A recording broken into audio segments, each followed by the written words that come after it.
Hey guys, DJI 1.4.4, the app update and the firmware update.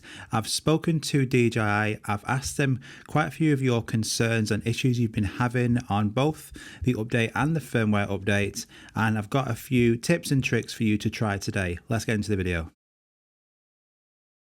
So the overwhelming majority of people haven't received any issues with the firmware update or the DJI FLY update, but I do appreciate and understand that some of you have done. And I created a thread where I would feedback any problems you're having and just go into detail what they are, and then I'll send it all at mass when I do have this telephone conversation with them.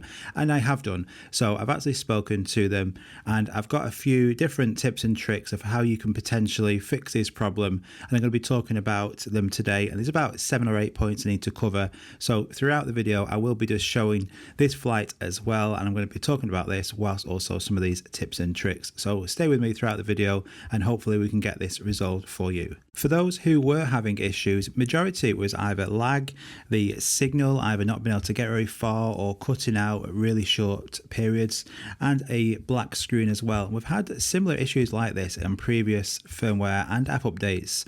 So hopefully this will get it resolved for you. This area, obviously, I'm flying, there's tons of interference. There's a couple of communication towers directly where I am.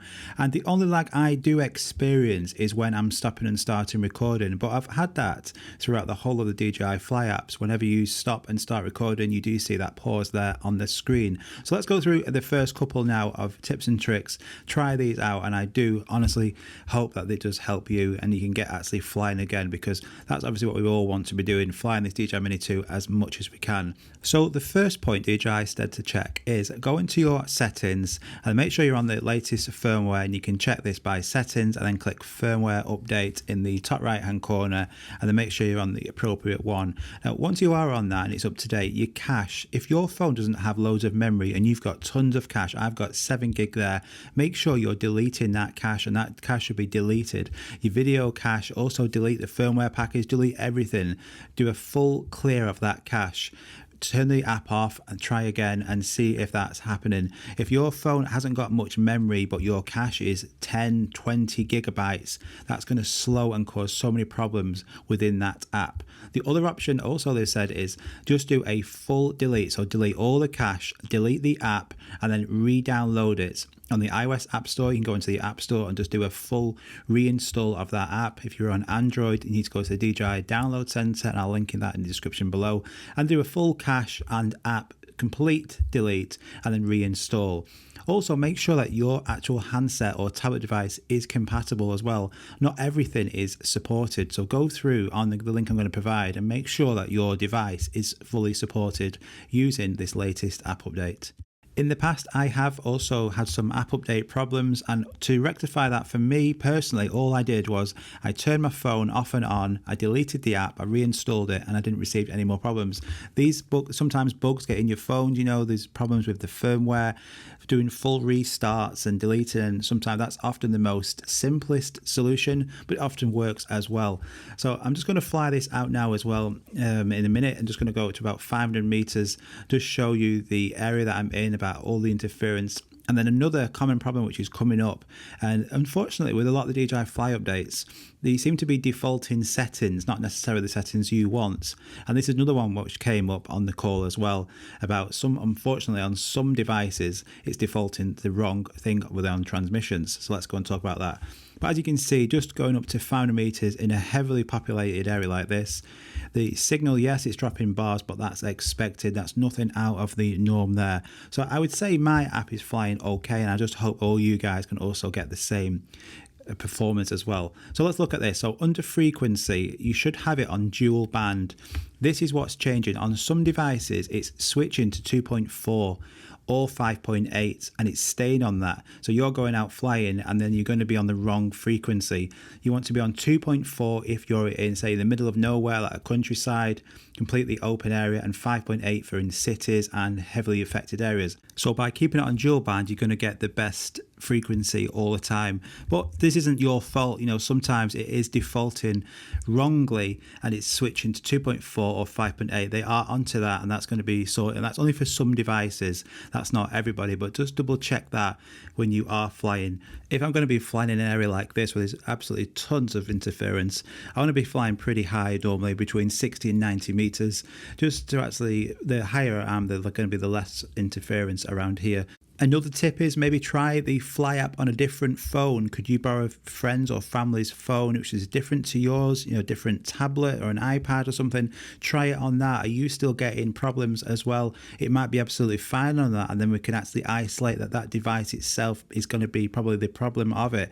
And then the more information we can get, the quicker this app update is going to be coming out. But if you can, try and nag somebody if you can just borrow their phone or something where you can download the app and just do a quick test flight and see how it performs.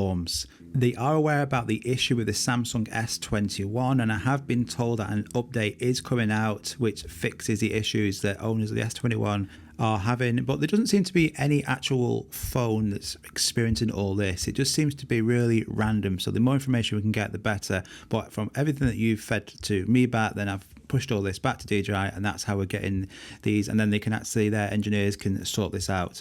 Again, Huawei as well, a lot of people who have Huawei phones seems to be having more issues than, say, iOS devices, and not many iOS customers who have experiencing problems, and this is from DJI as well. If you are experiencing any issues, you can either just feed it back to me and I can push this back to DJI again, or you can actually contact them on their Twitter page as well, just to send them a direct message, and they are really quick at responding. Just want to get a quick picture there as well, just showing that from the app, when it is performing pretty decent.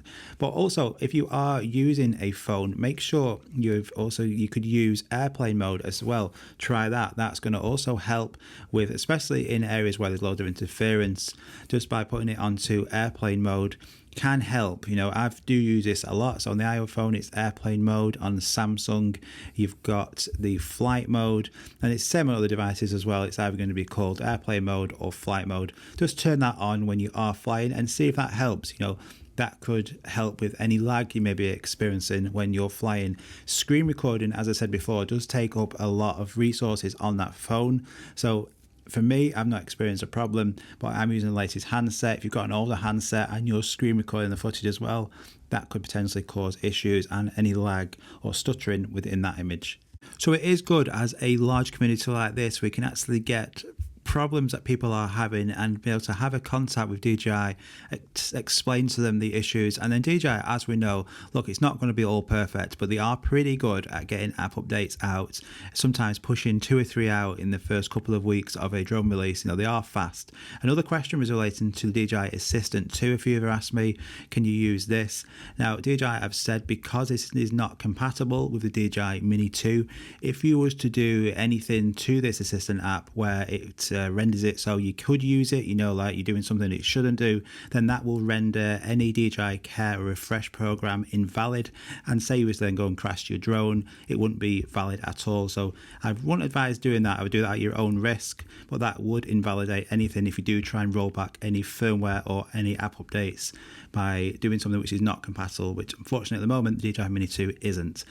But I hope that helps you guys. Go and let me know. Go and try some of them tips. Let me know in the comments. Has it made it any better?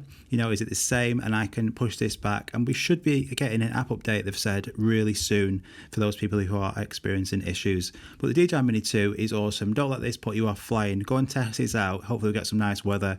Go and give it a try. But please let me know. And I do sincerely hope that any guys who are having problems, this will fix it for you. Take care, guys.